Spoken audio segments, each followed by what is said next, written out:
Hello, everybody, and welcome to the Focus on Gaming podcast, episode number 88. I'm Martin. And I'm Duncan. And I'm back. Another couple of weeks away. I seem to go off, come back for a bit, go off again. We keep telling everybody that you're dead, but you keep coming back. Okay. We are thankful that you're not dead, obviously. It felt like I was going to die last week. Okay. Yes, so it's going around everybody around here at the moment. My other half's been ill for about 2 weeks, and my son threw up in the middle of a Harvester restaurant the other day. Yay, that was fun. And literally hand over the mouth, and it's squirting everywhere out the side. Hopefully, you weren't at the salad bar. No, it was while running to the toilet. And thankfully, it was near the toilet, so I just pointed it out to the staff and was like, do you want me to clear that up? That's a good start to the podcast, isn't it? Yeah. Talking about vomit. Illness. Vomit. Anyway, back to gaming. So, what have you been playing recently? The only game really, and I haven't really had that much time to play, but Avowed is still the game that I'm playing probably the most. I've just got out of Paradise. I'm in the Living Lands now, but not I really. have got a little further than that. But is that you've only got out of it because you've been sidetracked by the side missions and yeah, I've been doing it. Yeah, I mean a little. Yeah, mainly. Yeah, I've been doing like the side quest. Whenever I see a side quest, I'll go and pick it up. And it tells you obviously if your level was high enough to do it. And like on the main story, it was telling me I wasn't high enough to do it yet. So I was. What difficulty level do you have? I can't remember. Just the standard, probably. Because there's a story level, an easy level. I think normal and hard. I think. I have it on easy. Don't tell anybody. But yeah, I've been trying to upgrade my. So I mainly use my bow and arrow because I'm kind of character. So I've been trying to upgrade that as much as I can. I found there was you get lots of unique weapons throughout the game, and they generally are the best ones because they have extra, like a sword that will have fire attack with it or whatever. And there was literally one of the first pistols I found had an electric element to it, so it was really good for all the door. You get doors that you can open. That they have like these power switches that you have to use a electric magic to power them. Now, this gun was perfect for them. And also, it was really powerful, and I just upgraded it all the way until it was legendary, all the way through the game. So every single other unique one, I compared it. I was like, no, still prefer the electric one, and just had that through the whole game. I'm still using the same bow. I haven't changed it, and that's just a common bow, the one I've got. But I keep upgrading it. I can't spoil anything but I have completed it. It is very much dependent. The ending is very much dependent on your decisions. So it's not a different coloured nebula like in Mass Effect. But so if you want to be lovely and help everybody and be good for everyone and release people and all this kind of thing, you're all good. Or you can be a complete dick and support the not so nice people and get. Well, I suppose it's a good ending if you aimed for that. But yeah, no, I was very satisfied with the ending that was what I was aiming for, and I got it. So there's nothing very surprising in the ending. So it does have replay value then, because you could go. Yes. I am currently replaying it as an arsehole. I've been telling everybody to leave me alone. I've been supporting the the people, the still garrotes who are in the place that are generally not very nice people. And I've been upholding all the anti-animacy things at the Empire that you come from, and upholding all the Emperor's opinions and beliefs. So yeah, so I've definitely been an arsehole this playthrough. I'm only about 2 or 3 hours into that though, so I have not seen an ending for that. But at 46 hours, we were looking just before I came on. 46 hours it took me to do quite a lot of exploring and most of the side missions, and to get a good ending. That was 46 hours. Not too bad. Yeah. Compare endings when I get there. Now, if I was going to say if there's anything wrong with that game, there's a few things. Number one, and probably the main thing, is the fact that once you've killed people, like enemies in the wild, that's it, they're gone. Mm. So once you've killed everybody in a certain area, and you're obviously I had 46 hours, so there's 4 main areas. That's 10 hours roughly per area. That's 10 hours. Once you've killed people after 2 hours in that area, it's empty. There's no enemies. Now, granted, you've got dungeons, you've got side missions that are outside the main exploring area, but you are running around finding beacons and all this kind of thing. And yeah, so it's a very nice world to explore. It is a nice world to explore, but it does start to feel a bit empty once you've killed all the enemies.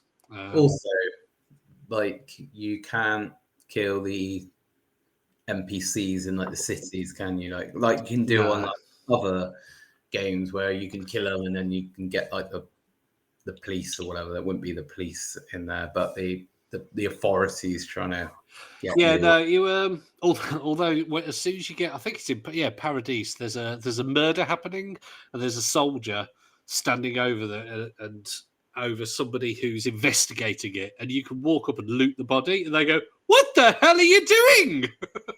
Because you just walk up and just take all their money, and they got some food on them, and I think I did that. I think I also, which I felt bad after doing it, but there's like a beggar, and I just went and took the money he had in his. That's the thing. There's so many people you meet who are like, "Oh God, the dream scourge has killed our crops. We're starving." And there's a pot of stew right next to me, and you'll just walk up to it. Yoink! Because it was there like shining, so I was like, "Oh, I'll have that." And then he was like, "Yeah, exactly." Oh, you're starving, are you? You could eat this stew or this apple that's sitting right here. No, okay, I'll have that then. Thanks. Yoink. He had money in his, and then he was like, "Oh, you haven't already taken enough off me," and then I just walked off. Taking it now, I can't get it back. Finders keepers. Yeah. Here, I've got a massive sword, and I do magic out of my hands. You're a beggar. Are you going to take it out off me? No, I thought not.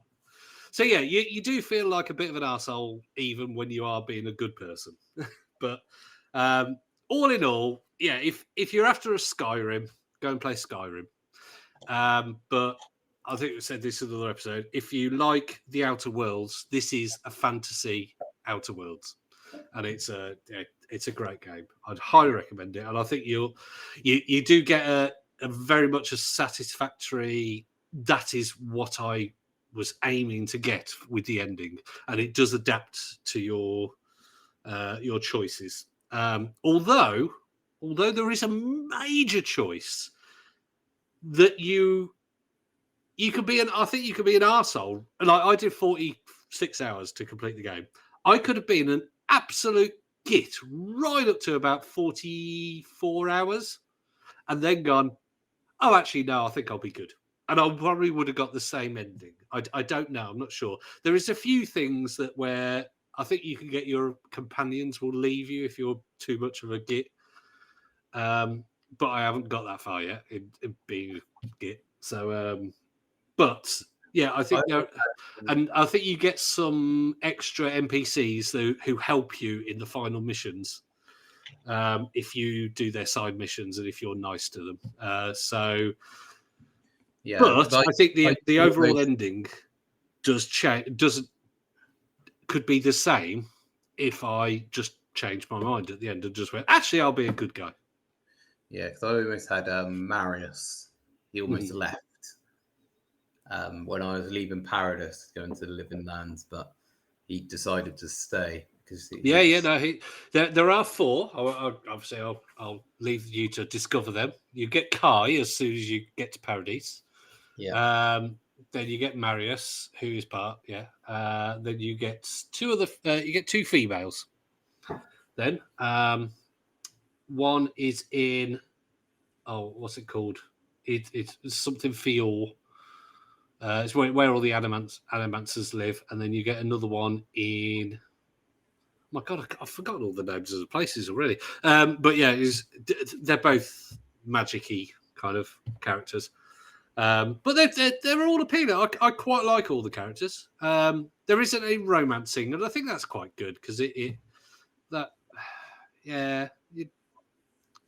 don't like all the.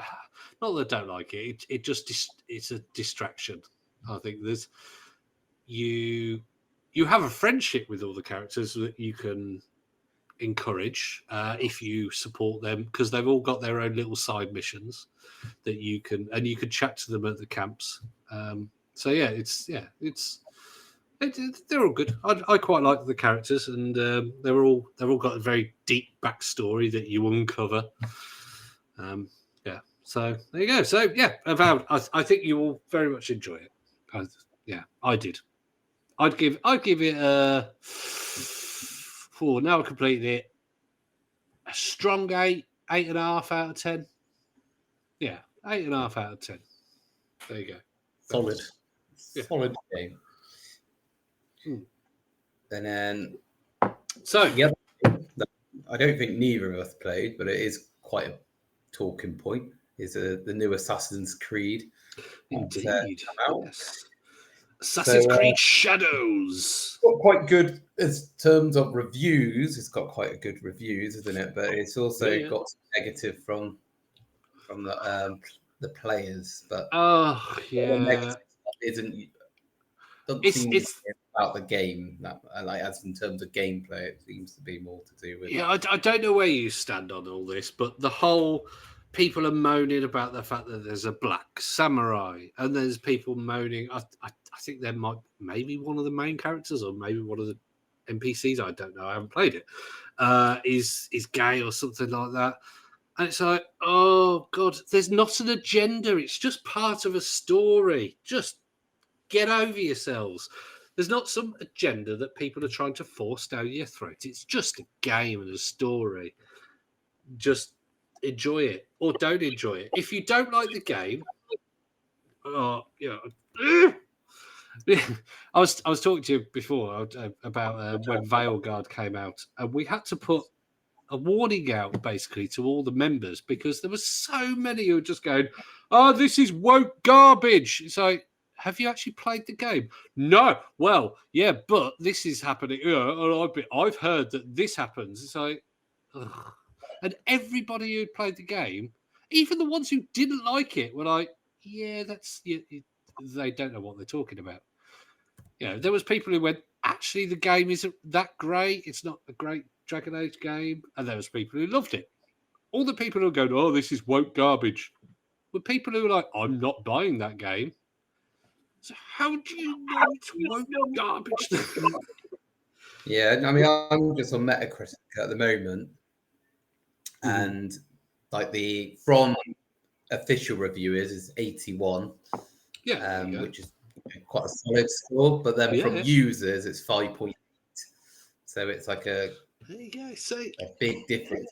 If there'd been two manly men, Ezio and whatnot, who were whether Arabic or Italian or whatever, and they were all sort of, "I like women," then I'm sure the user thing would have been at least 7. It really grinds my gears that if it's not something you want to play, just go, "I don't want to play it." Yeah. it is something that I do want to play, and apparently it's a very good Assassin's Creed.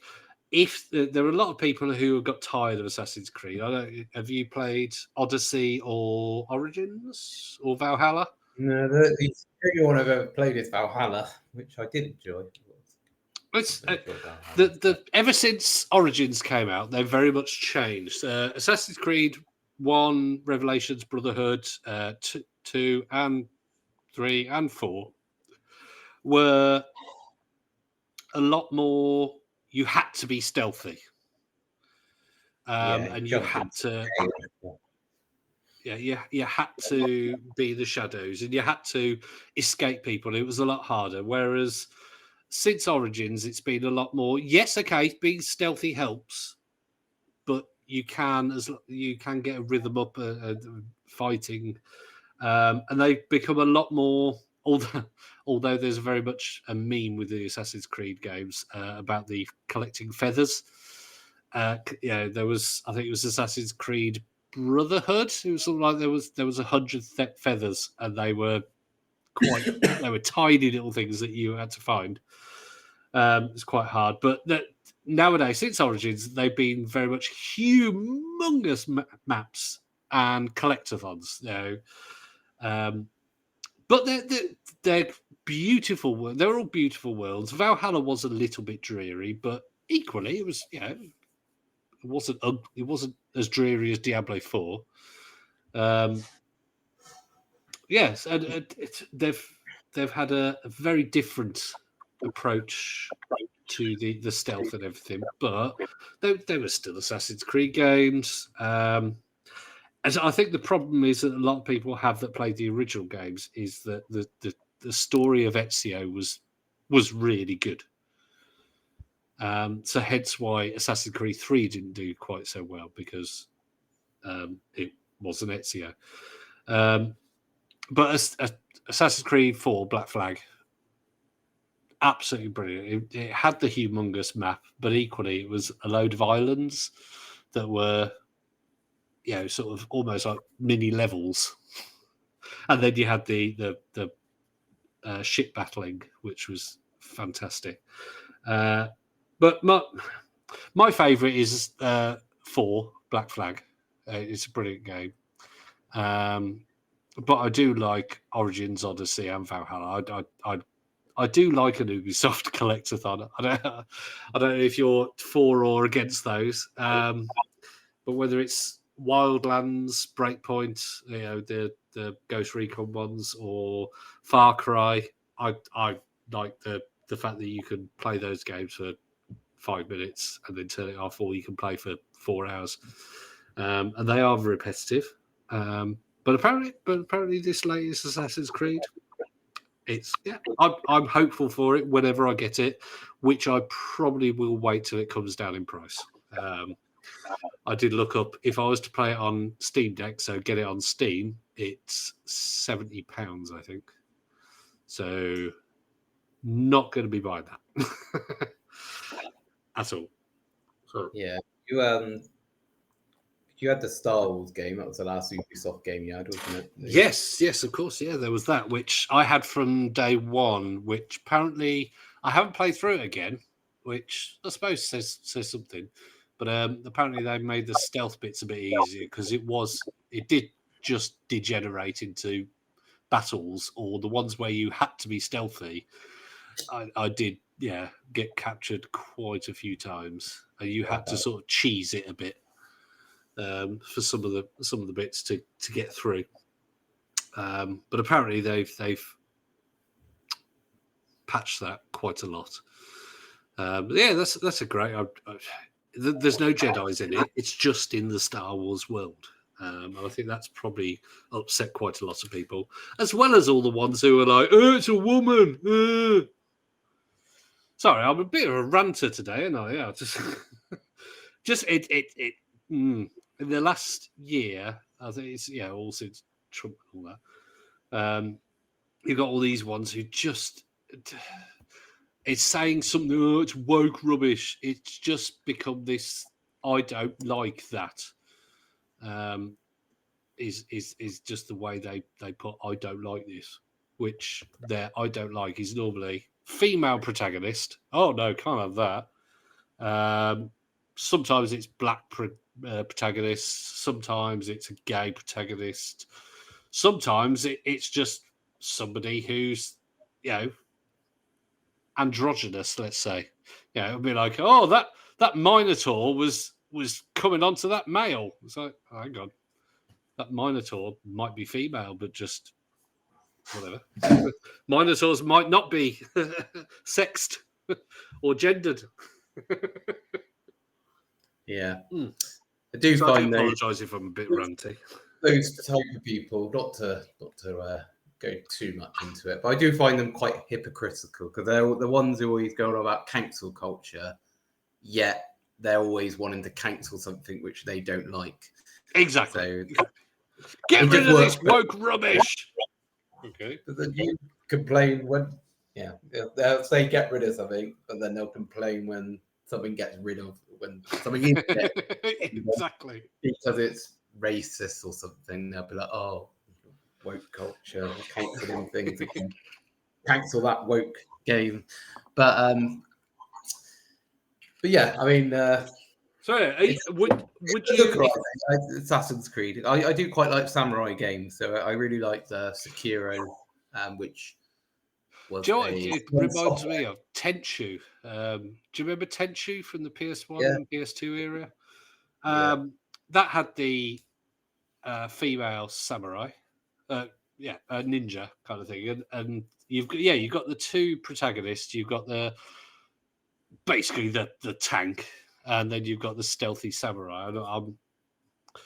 I think in most of these games, I'm sort of I'm the kind of person that goes, I really want to be stealthy, and then like two seconds in, I'm like, oh shit, somebody's seen me, and then just attacking people left, right, and centre.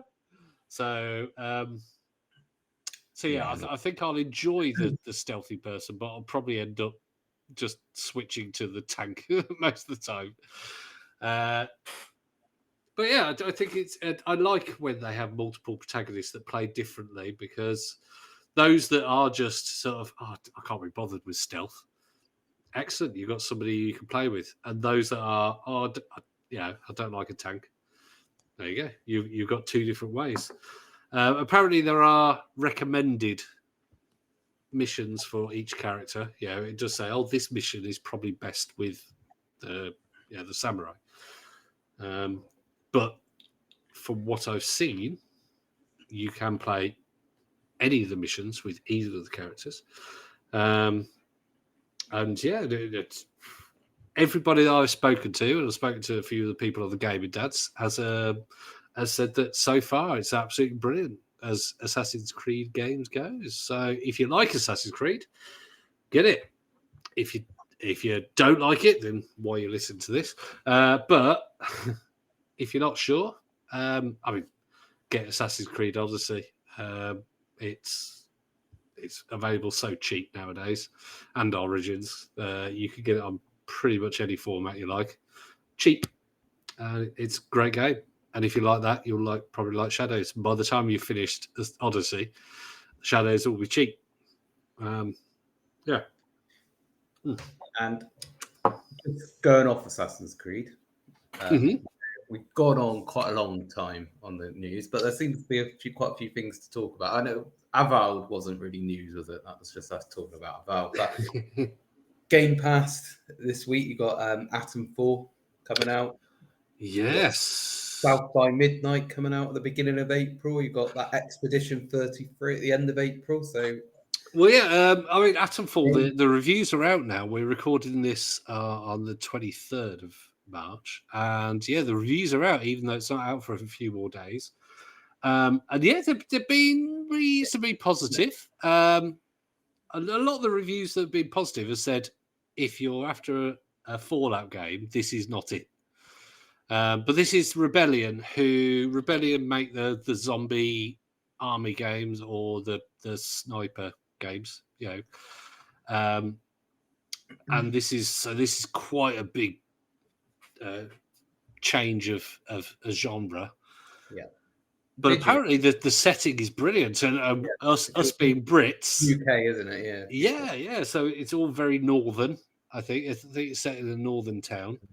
And I saw one where they said the intro was quite hard because they said they were enjoying the view, and then some northern people came out and shot me. Can happen. It was probably a Londoner, wasn't it? Really, these soft Southerners. just to clarify, I'm neither a Northerner or a Southerner for any English people listening. But I'm quite looking forward to it. It looks beautiful. Do people not in from the West Midlands or the Midlands? Do you not class yourself as Northerners or Southerners? Well, we class ourselves as Midlanders, but obviously the Northerners think we're Southerners, and the Southerners think we're Northerners. I think anything north of Bristol. Well, I live in the south. Well, technically, actually, I live in the east of England, but we're basically on the other side of London. So everybody around here classes me as a Northerner. Whenever I say, but I'm not a Northerner, they say, yeah, but you're north of the Watford Gap. And that's generally the rule with Southerners. With Northerners, I don't know if they have a cut-off. But I think you're about the same sort of latitude, aren't you? As in what? You're if you go by the horizontal lines, you're sort of in the Midlands, aren't you? You're in the middle of England. I'm in some But you're not in the Midlands, obviously. We should clarify. No, you're not south, and you're not north. I am definitely south. I'm in Somerset. Somerset. I reckon that I'm just as southern as you are now, aren't Joe, I can't picture where your town is, but yeah, it's. I suppose that. Yeah, you're definitely more southern than my hometown. But I just remember your hometown is a seaside resort, so going there as a child, and it didn't take very long, and I lived very far from the sea. Lovely. But anyway, no, we digressed. Atomfall. It looks like it's good. It's great. I mean, I think Rebellion, diverging from their normal formula, have done a fantastic job, and people have said it's a great game. And hopefully, if we can play a bit, we'll have a full review next week. I look forward to South of Midnight. Now I'm cautiously optimistic with that one because that's by the same developer who made We Happy Few.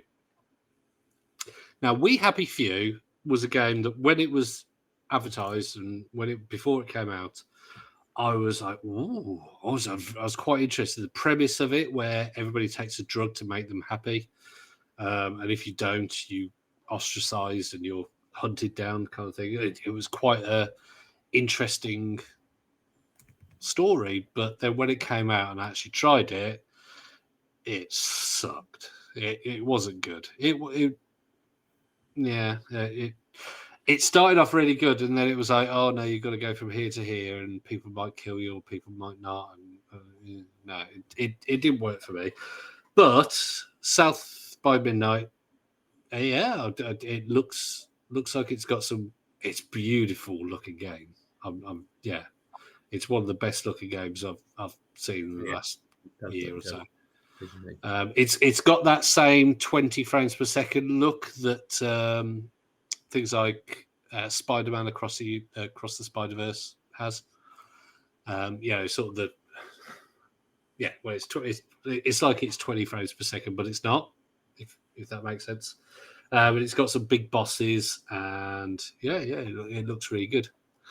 I'm quite. Although, as going back to our previous moaning, it's got a black female protagonist, so I think we'll have plenty of the whole don't like this woke rubbish. But no, I'm hopeful for that. What was the other one we had? 30. Edition 33, which is at the end of April. Which is funny because we've had 33 Immortals as well this week come out. Yeah, just to confuse. Which, if anybody doesn't know, is basically a co-op where you can have up to 33 people fighting a boss. What I have played 45 minutes of that. I could compare it to co-op Hades, which, if as people loved Hades, it should be really good. But I'm not sure. Yeah, it's Hades was not really my kind. It's a roguelike, and I'm not really a roguelike fan. I like to have a story that just finishes. I don't want to have to play a game 5,000 times to finish it. But no, it looks good. It plays all right. It's in early access, so what do they call it in Xbox Game Preview. So it doesn't support achievements at the moment, which I am a bit of an achievement whore. Yeah, so 33 Immortals, if you like that, but Expedition 33, very much looking forward to that. I think I've seen some previews of that where they've said, oh my God, this is really good. So yeah, touch wood. That's all good. Yeah. Which one are you most looking forward to? South by Midnight, 33, Expedition 33, or Aspenfall?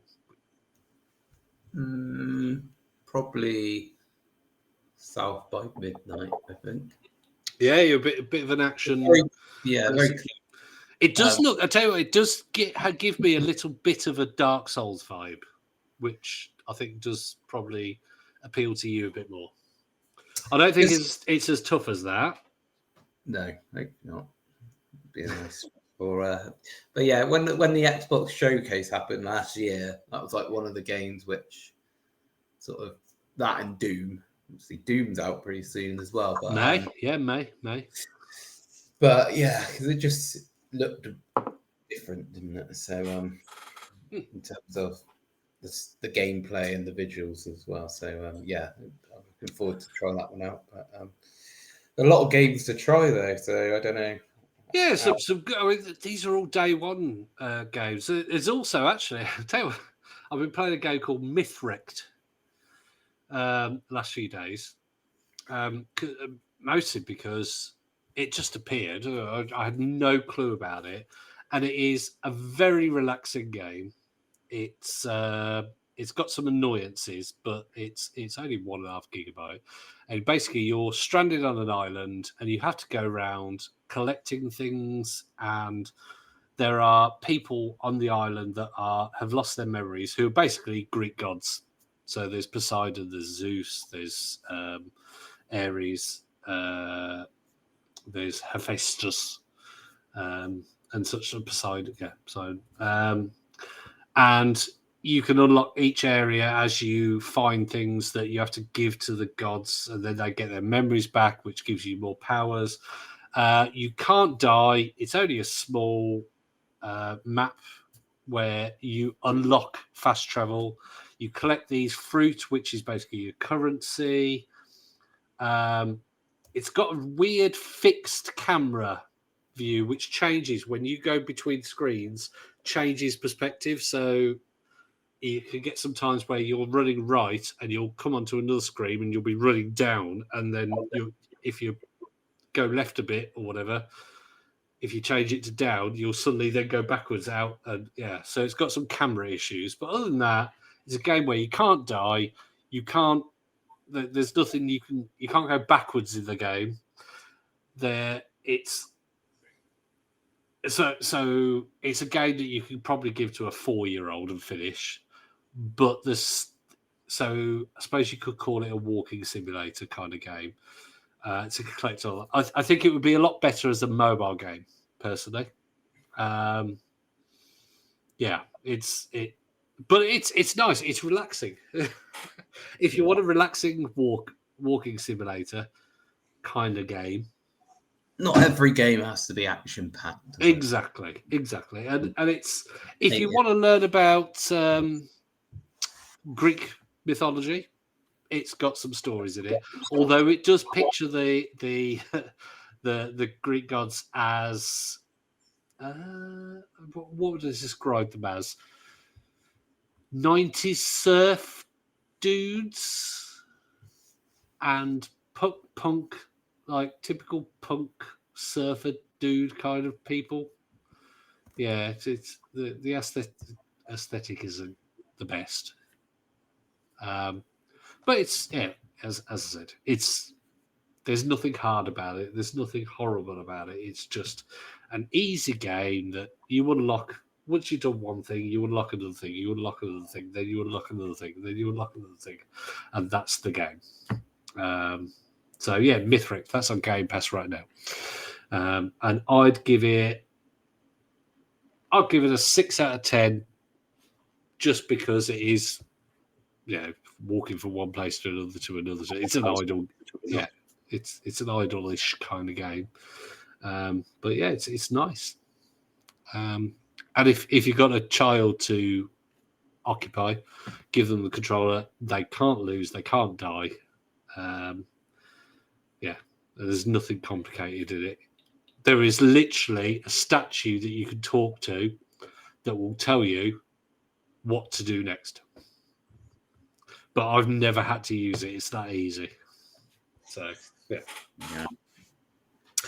Right. Well, we've been chatting for 36 minutes. We were gonna chat about the Xbox 360. Now, it's 36 minutes. I just feel that that's something that we could chat about for a whole episode. Well, you owned an Xbox 360, didn't you? I did. Yeah. Did you have one before you had a PS3, or did you? What was the first of that generation that you bought? I actually remember because I had them all three. Like I had the Wii as well at some point, but I can't remember. I feel like I would have had the 360 first because it was cheaper. I feel like I had the PS3 at a later date because I remember playing the PS3 when just before I used to go out, because it was when I was like 18 sort of age. Me and my friend used to play drinking games while playing Call of Duty on and I can't remember doing that with the 360, but so maybe I had that sort of before. But yeah, Are we talking what Modern Warfare? Yeah, it would have been Call of Duty Modern Warfare 3, the one that was on. Of course, you wouldn't have even known there was Call of Duty 4 Modern Warfare, and then there was Call of Duty Modern Warfare 2, because Call of Duty Modern Warfare was Call of Duty 4, which was very confusing when Call of Duty Modern Warfare 2 came out. Could have just been the Modern Warfare. I don't know. Well, Call of Duty 3 was probably a weak point in the initial flow of Call of Duty, because Call of Duty 1 was out on PC, and I had that on PC. Call of Duty 4 Modern Warfare, so it was Well, Call of Duty 1 was just amazing. Anyway, back to the 360. Well, I got one. The only reason I first owned one, sharing with a friend, because you couldn't get hold of a Wii for love nor money, and we wanted a Wii because we shared a flat and we had people around all the time, and it was like, well, what do we do? Yeah, we want a Wii.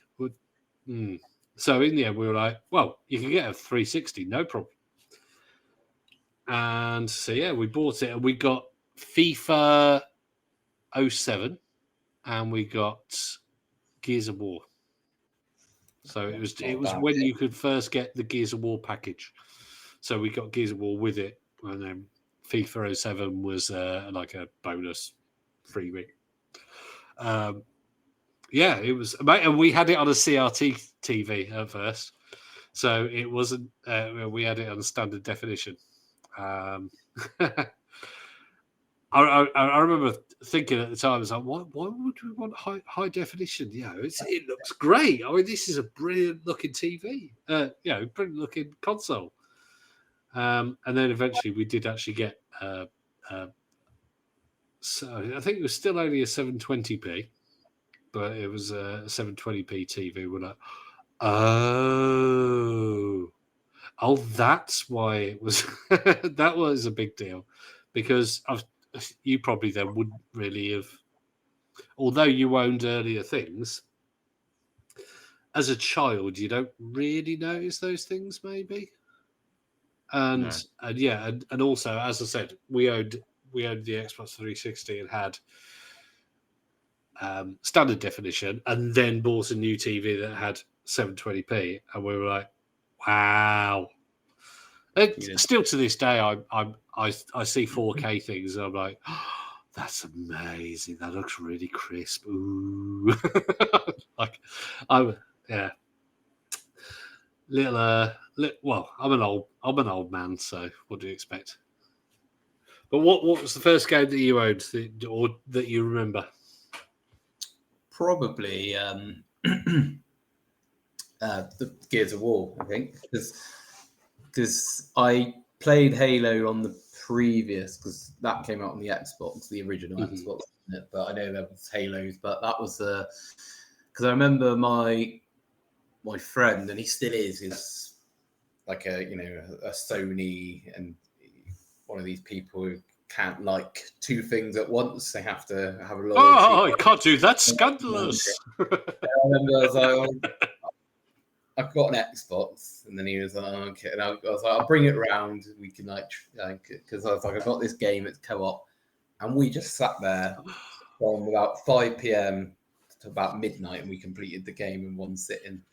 It was so good, wasn't it, at the time? It still looks good to this day. I mean, obviously, you've got the updated version now, which is a bit of a cheat, but it looked so good. And it worked so well that the online was small maps with short, kill everybody, dead. He was trying at first. I think he was trying not to like it because he was like, "Oh, this is that," and then he just couldn't. Because I'm going to look it up, but Gears of War was epic, wasn't it? I don't know. I just thought it was Microsoft or whatever. Yeah, I'm sure the first one was actually developed by Epic. Yep, there you go. Series of video games created by Epic Games, developed and managed by the Coalition, and owned and published by Xbox Game Studios. So there you go. It's Epic Games. Well, under developers, you've got Epic Games, the Coalition, People Can Fly, Splash Damage, Mediatonic. Now, I think Mediatonic is the what's the strategy one called? Gears of War something. I don't know, but anyway, Splash Damage would be the most recent ones, isn't it? And People Can Fly. But yeah, so the Coalition, who are still going apparently, and they're still owned by Xbox Game Studios. I don't know. The Coalition is. Hang on. After Microsoft, no, they did the Ultimate Edition of the original, and then they did Gears of War 4 and 5. Oh no, there you go. Mediatonic was the mobile Gears Pop game, so that sucked. Yeah, but yeah, Gears of War. When I mean, this is back in 2007, 2008. It was just absolutely just the how hard all your guns hit. The fact that you could chainsaw people into half in half. Well, I say people. And then the online was so good. You could have something as long as you could dodge somebody shooting you. You could get up to them and chainsaw them in half. And it was so much fun. And luckily at that time, I did have a group of friends where we had about 6 of us, so we could have 3v3. and it was just so much fun. It was we'd have games where it'd be like, we'd badmouth each other and say, oh yeah, I'm gonna chainsaw you this time. So you'd have somebody like snaking throughout the map, going, yeah, you're not going to shoot me, and then you get within millimeters of somebody, and then they shoot you. It was just great fun, and the fact that it looked so good, and that's it came out 19 years ago. The original Gears of War, 19 years. Yeah, I mean, you could play it today, and it would still be a It's and obviously you got the Ultimate Edition now, which was done with I want to say Unreal Engine, Unreal. It was like Unreal Engine or something. It was anyway. It looks fantastic. And I think the fact that the PS3 came out with the cell processor, which developers found really hard to develop for, and it came at a really high price, which obviously Xbox didn't learn from with the Xbox One. It came out, the Xbox 360 came out at such a good price, and it came out with things like Gears of War, and it still had and it had the FIFA games and the Madden games and all this kind of thing. And then it also had games like Viva Pinata. Did you ever play that? But that's the party games, isn't it? Well, the original one was more of a strategy. There were pinatas, and you had to grow pinatas. So it was like a farming game, really. But it was so colourful and vibrant, and the graphics compared to the PS2 and the previous generation, it was so good. So Viva Pinata, you had Cameo. Well, let's face it, you had Rare. That was, I think, that was another jewel in Xbox's crown was Rare. They had such Viva Pinata and Cameo and things like that that was so good and looked so colourful, and for their time they were beautiful games. And people were just astonished. Oh wow, this is amazing! It was like probably the first. I know the previous generation started the online, but it was the first generation Xbox 360, Xbox Gold, where online gaming took off. I mean, to this day, the online is much better. I think with Xbox. Would you agree?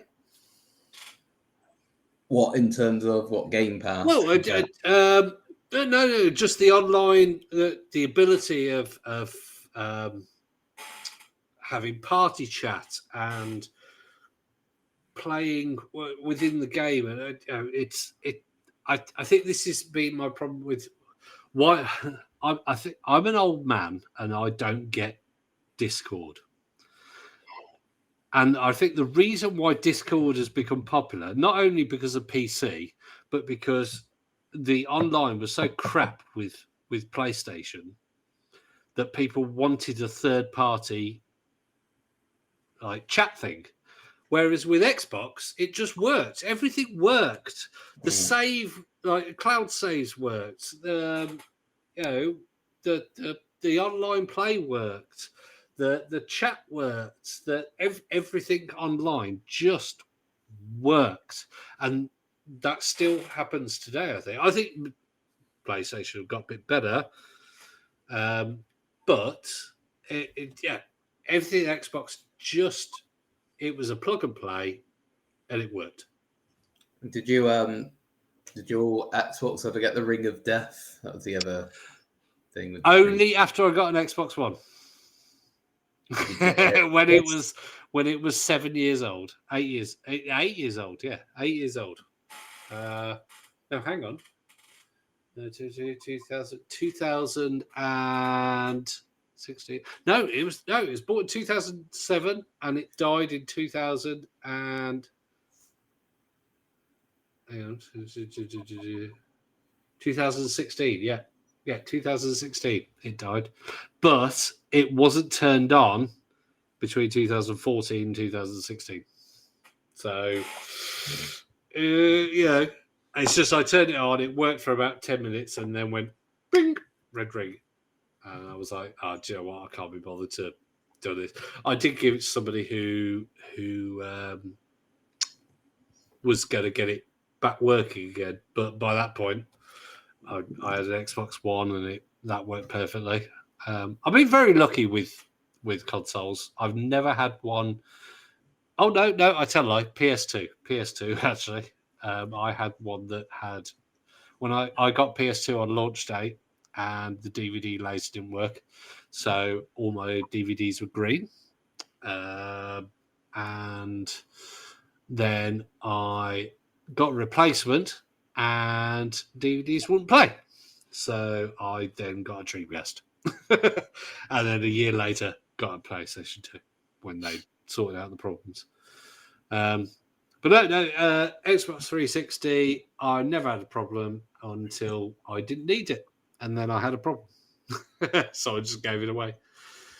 I've never really had any problems with Xbox. I'm assuming lots of people do have problems, but I personally have never had a problem. So Xbox 360 was just the blades. Do you remember the blades menu?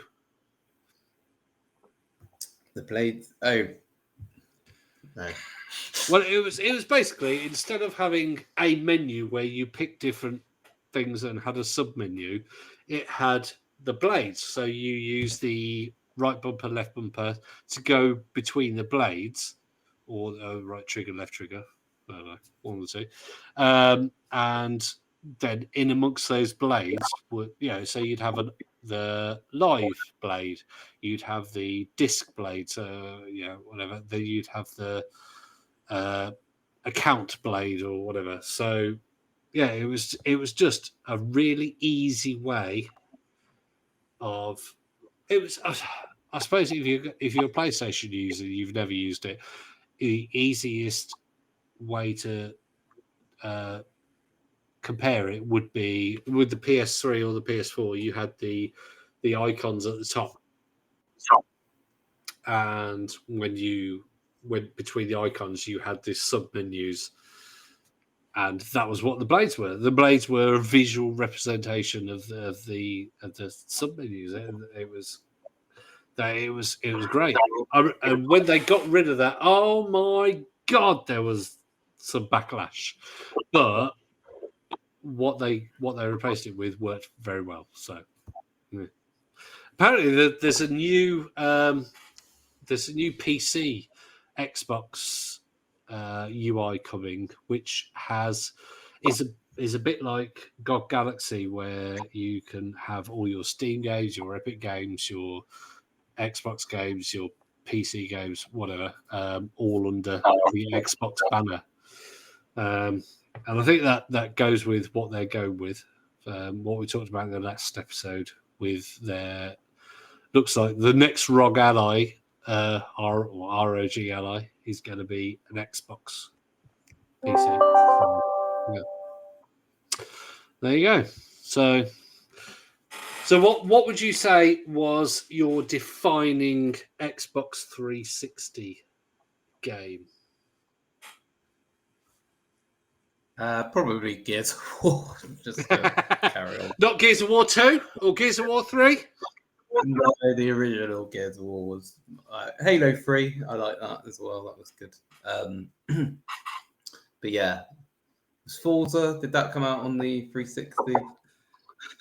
Well, it's originally the big racing game on 360 was Project Gotham Racing 4. Project Gotham Racing 4. Sorry, tongue twister. How do people say that? Project Gotham Racing 4 was just fantastic. I I love that game. Yeah, it was a brilliant game, and it was in along the lines of Forza. Now, don't get me wrong. I think it might have even been who did make that game. I'm sure it was Project Gotham Racing. There we go. Project Gotham Racing. It was by Bizarre Creations, who made. Hang on. Geometry Wars. Yeah. Yeah, so Project Gotham Racing's. Yeah, I'm sure they did more than just Geometry Wars and Project Gotham. They also did Metropolis Street Racer on the Dreamcast. Was it close? So basically they were absorbed by Activision, defunct in 2011. But yeah, Project Gotham Racing was basically the blueprint for Forza. I don't know if you played it, but it was a fantastic racing game. If you like racing games, then that was at that point the best in console wise. But you said about Gears of War, so you think that was the defining game? What about Gears of War games? Which would you say is the best Gears game for you? Still probably the first one? Yeah. I haven't really enjoyed the latest ones, but I think after Gears of War 3, they haven't been that good. Yeah, Gears of War 5, I don't know if you played that. Obviously, it's on Game Pass. It just felt like some levels with some empty world around it. They wanted it to be this open world kind of, oh wow, it's we can go and explore this open world, but it wasn't. It was just you could explore this pointless world between levels, and that was it. It was, however, really good looking. It was Gears of War 5 was unbelievably beautiful backgrounds and whatnot, where with the photo mode was just outstanding. But as a Gears of War game, it was bottom of the pile. Absolutely. I'm not picky, but I didn't like it much. So if I'm scared to ask this, but if there was one game that you would try and sell a teenager at the moment on the Xbox 360, what game would it be? Would it be, by any chance, Gears of War? Yeah, but the other games are like you could play on other consoles, like San Andreas. Sunset Overdrive. What about that? Never played it. So. Oh, it's such a good game. Really annoying though that I own it, and it can't be played. I own it on PC, and I can't play it on Steam Deck. I'm really annoyed by that. So that's really annoying. There was plenty of Rare Replay, which I think is on other platforms now, but was only an Xbox. I think it was an Xbox 360 game. Such a good game because it had Cameo. Or was that Xbox One? I don't know, but anyway, it had some rare games from throughout the years. So it had Cameo, it had Viva Pinata, it had the Viva Pinata, the one you said about the mini games, but it also had things like Jetpack. Have you heard of that game? No. Jetpack was a game for the Spectrum 48K and 128K era. It was a single screen, but you could go from when you went out the left-hand side of the screen, you'd appear at the right-hand side, kind of thing. And you had to, in that screen, pick up each individual part of a spaceship, and then go over an area which it would drop, and then slowly drop. And that was it. That was all you had to do in each zone. And Rare did that, apparently, or Rare as they were in the 1980s, which that was possibly that was probably in the top 3 of games that I played in the 1980s when I was under 10. Such a good game, and you could play it just with updated graphics or with the original Spectral graphics. It was such a good game. What else was there? There was a couple of other old school games, but fantastic games. I think now I'm talking about an Xbox One game, but what can I say? Oh, and don't forget HD DVD. Yeah. Why get a PS3 with Blu-ray when you can buy an Xbox 360 and then buy an additional add-on of HD DVD? I mean, it had less capacity, it had lower,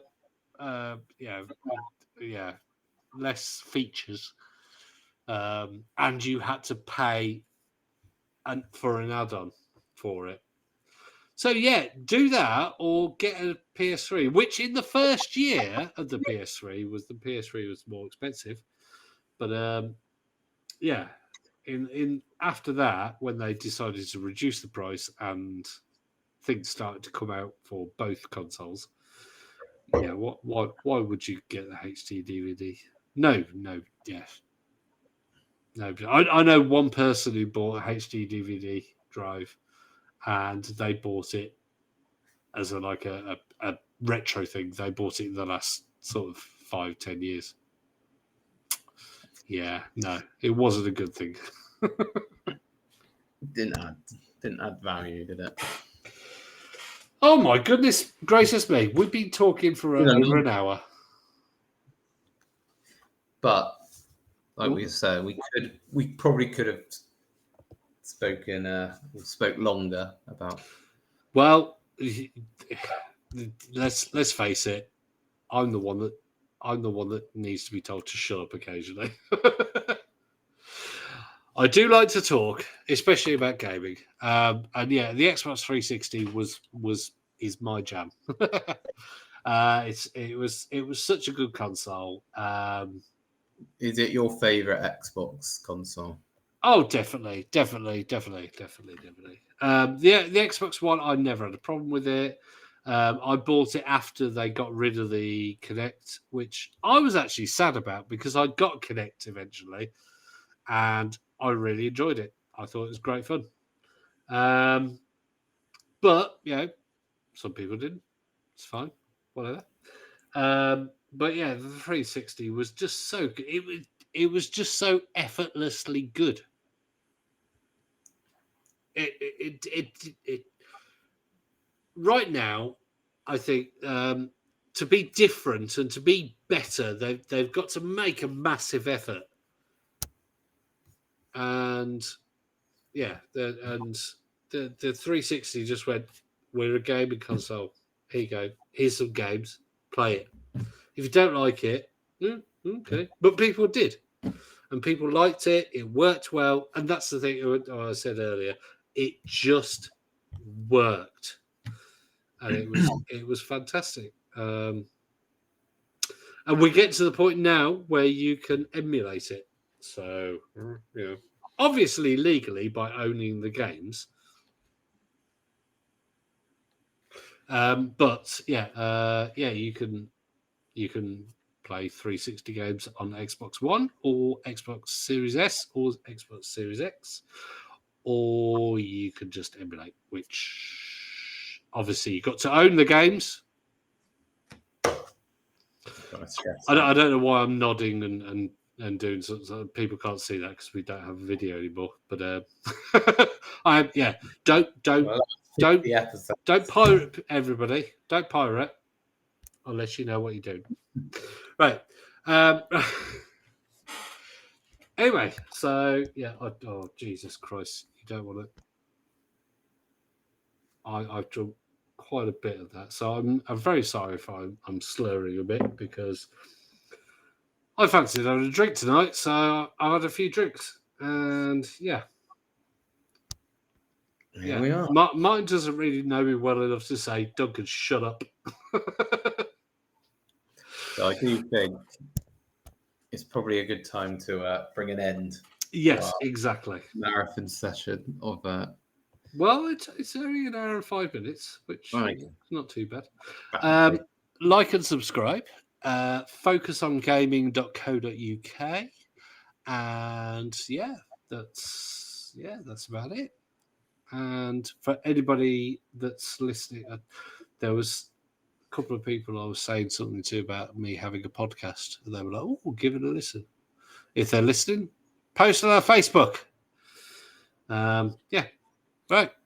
And also, on that thing I will say is I'm going to send you a map of where I live, location, because I'm shocked that you think that I'm near the. I'm below you, Doug. Where are you? Yeah, but I think like it's sort of, although you are below, I don't think it's like there, right, miles below. I think it's like where are you now? Oh no, not where I'm now. Where I'm from. No, but where are you now? Oh, I'm Southend. Oh yeah.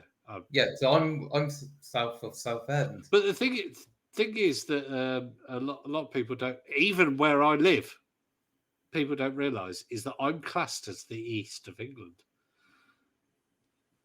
Bit weird, but you know, because we're not. We're actually south of London. Well, we're not south of London. If you get the middle of London, we're south of it. If you get it, we're east of London, basically. Yeah. So all I'll say is that I'm more south than Southend. Well, the first thing we do when we go offline now is look up that on the map. Yeah. I am quite tipsy, so I probably won't remember this conversation, but right. Yeah, so like and subscribe, leave us a review, say, Duncan, you're a pisshead, and I will click the I've sworn a lot on this episode. So, yeah. Right.